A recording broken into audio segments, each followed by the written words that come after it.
4000 ঘন্টা watch time কি করে পূর্ণ করবেন আজকে আমি এই ছোট্ট ভিডিওতে বলে দিব একদম সহজ উপায়ে। আপনিও পূর্ণ করতে পারবেন আপনার চ্যানেলে 4000 ঘন্টা ওয়াচ টাইম। আমরা অনেকেই আছি অন্যদের লাইভে সময় দেই কিন্তু ঠিকঠাক সময় আমাদের লাইভে সময় দেয় না। তো যারা এই টেনশনে করতেছেন বা 4000 ঘন্টা ওয়াচ টাইম পূর্ণ করতে পারতেছেন না, ইউটিউব ছেড়ে দিবেন এমনকি চিন্তা ভাবনা করতেছেন, আজকের ভিডিওটা তাদের জন্য। তো আজকের ভিডিওটা খুব খুব গুরুত্বপূর্ণ।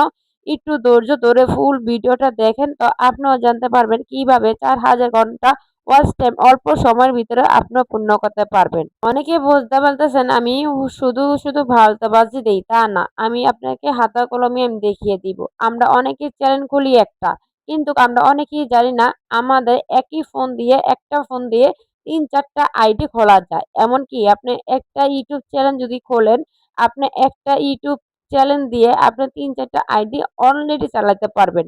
যদি 3টা আইডি নাও চালাতে পারেন, 2টা আইডি চালাতে পারবেন। যেটা আপনি ইউটিউব থেকে সফল হতে চান বা আপনি যেই চ্যানেলটার ভিতরে আপনি ইউটিউব ভিডিও আপলোড করেন, এরপর সেই চ্যানেলটা বাদ দিয়ে মানে সেই চ্যানেলে শুধু আপনি লাইভ করবেন।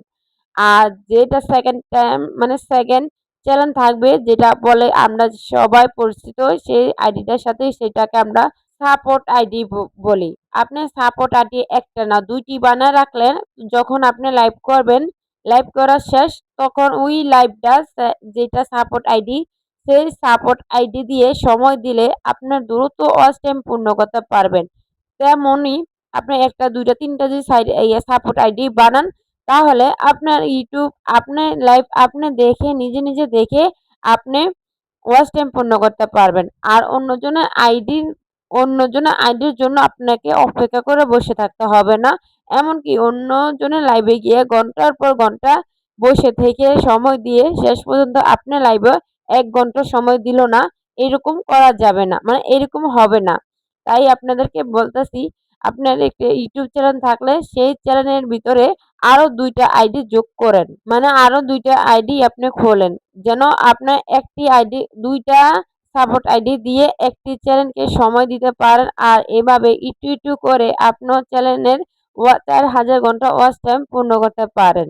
আশা করি আজকের এই টিপসটা অনেকজনের কাজে আসবে। তাই যারা মনোযোগ ধরে এই পর্যন্ত দেখছেন তো তাদের অনেকেরই কাজে আসবে। যারা এখনো আমার ভিডিওটা দেখে লাইক কমেন্ট করেননি, এমনকি যারা আমার চ্যানেলটাকে সাবস্ক্রাইব করেননি, আশা করি সাবস্ক্রাইব করে রাখবেন আর এরকম ভিডিও দেখার জন্য। আরেকটা কথা বলে রাখি, যেটা যে চ্যানেলে ভিডিও আপলোড করেন সেই চ্যানেলটার ভিতরে শুধু লাইভ করবেন। প্রতিদিন 5 ঘন্টা 3 ঘন্টা করে লাইভ করেন। আর সেই 5 ঘন্টা 3 ঘন্টা করে লাইভ শুধু সাপোর্ট আইডি দিয়ে দেখবেন আপনার।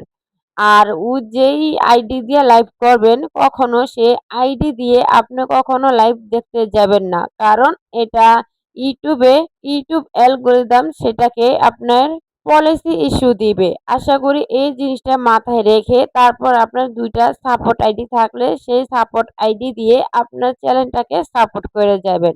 এভাবে আপনার প্রত্যেকটা লাইভ টোটালে দেখে নিবেন। আশা করি আপনার লাইভ আগে থেকে আপনি ওয়াচ টাইমটা পাইবেন আর এভাবে দেখে আপনার চ্যানেলকে মনিটাইজ করতে পারবেন। অনেকজনে আছে 4000 ঘন্টা ওয়াচ টাইম পূর্ণ করতে পারে না বলে অনেকজনে ইউটিউব ছেড়ে দেয়। আবার অনেকজন আছে 2000 ওয়াচ টাইম গেইন করে ফেলছে, তারপরও আর বাদবাকিটা করতে পারে না বলে তারা ইউটিউব ছেড়ে দেয়। তো তাদের জন্য এই টিপসটা, যাদের 2000 ওয়াচ টাইম হয়ে গেছে বা 3000 ওয়াচ টাইম হয়ে গেছে, তো তারা এমন সাপোর্ট আইডি খুলে আপনার চ্যানেলের ভিতরে আপনি নিজে দেখে অন্য মানে আপনার সাপোর্ট আইডি দিয়ে লাইভ দেখে আপনি ওয়াচ টাইম পূর্ণ করতে পারবেন। আর ঘন্টার পর ঘন্টা অন্যজনের লাইভে গিয়ে বসে থাকতে হবে না। তো আজকের পর্যন্ত এই পর্যন্তই। সবাই ভালো থাকেন, সুস্থ থাকেন। আর এরকম ভিডিও দেখার জন্য আমার সাবস্ক্রাইব করে পাশে থাকেন। আরো এরকম নিত্য নতুন টিপসের আরো জন্য আমার চ্যানেলের ভিতরেও নজর রাখুন। আরো নিত্য নতুন টিপসের ভিডিও নিয়ে আসব। তো আজকের জন্য এই পর্যন্তই। সবাই ভালো থাকুন, সুস্থ থাকুন। আল্লাহ হাফেজ।